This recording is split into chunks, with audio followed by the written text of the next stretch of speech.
So I just watched the videos for the Charlotte Danielson, and I've read the pages 3 through 6. I 100% agree with everything that's in those documents and in those videos for a general education classroom.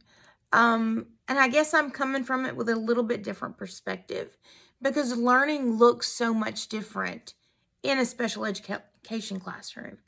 When I was in my art classroom, I can create a lesson plan. I can deliver my lesson plan. I can set assessments. I can, set all of my outcomes.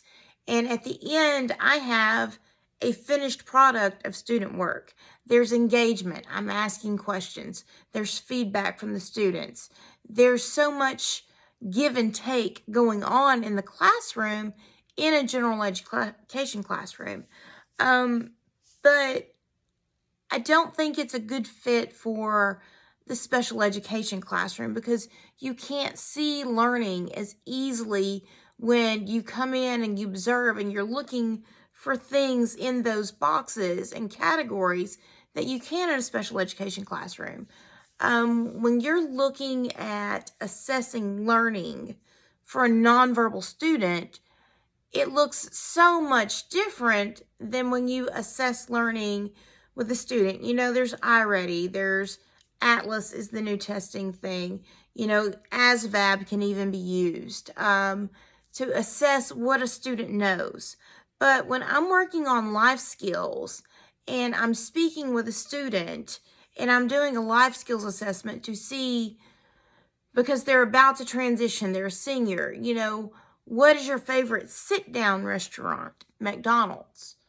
So for that student, because I can go in and sit down at McDonald's, it's a sit-down restaurant. It's not like Texas Roadhouse or Olive Garden or one of the other restaurants where it's a different format. So are some of those tags in there great for special education? Yes. But when you're coming in to do an observation to see what learning looks like in a special education classroom, it's completely different. Behavior management. There are so many behaviors that are associated with disability that are going to be involved in your classroom management that you do. I mean, I'm scratched and bruised up just from a week from one student in my special education classroom. So, and it's in no way that student's fault that he's never been taught at the 7th grade level. No one has ever put boundaries on that student. They've just handed him an iPad and let him be off to the side, and no one's engaged with him. That's not learning. And this is the main reason why in my introductory video, I want to be an LEA. Because a lot of times in the special education classrooms, we're the island of misfit toys. Nobody comes to check on us. Nobody's looking at us. And a lot of special education teachers get away with sitting at their desk and doing their paperwork all day. So they have really perfect paperwork and it looks like they're doing an amazing job.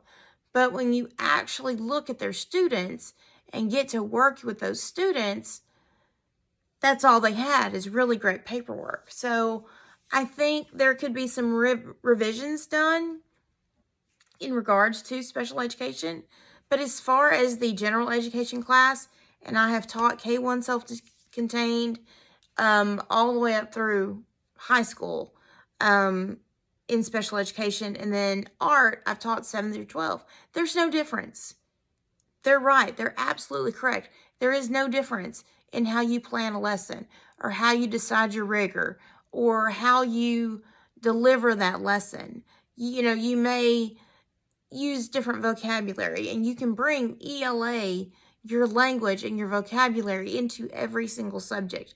And that's one of the things that I love so much about teaching art is that I could pull in science, I could pull in math, I could pull in language, because art is full of it. And we covered poetry, we covered everything that related to art in my art class.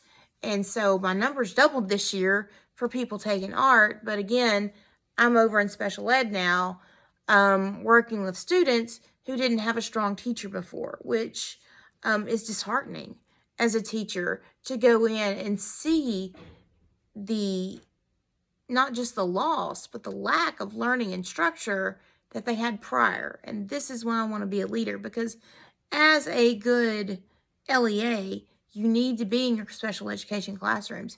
You need to be looking at what's going on. And Pam Turner was my LEA in Camden. She picked me up and I started as a paraprofessional, and here I am starting my Master's of Ed. And I know I've gotten off track. I have not eaten my medicine this morning. So that, to me, the framework is excellent. It just needs to be modified for special ed, just like we modify for our special education students.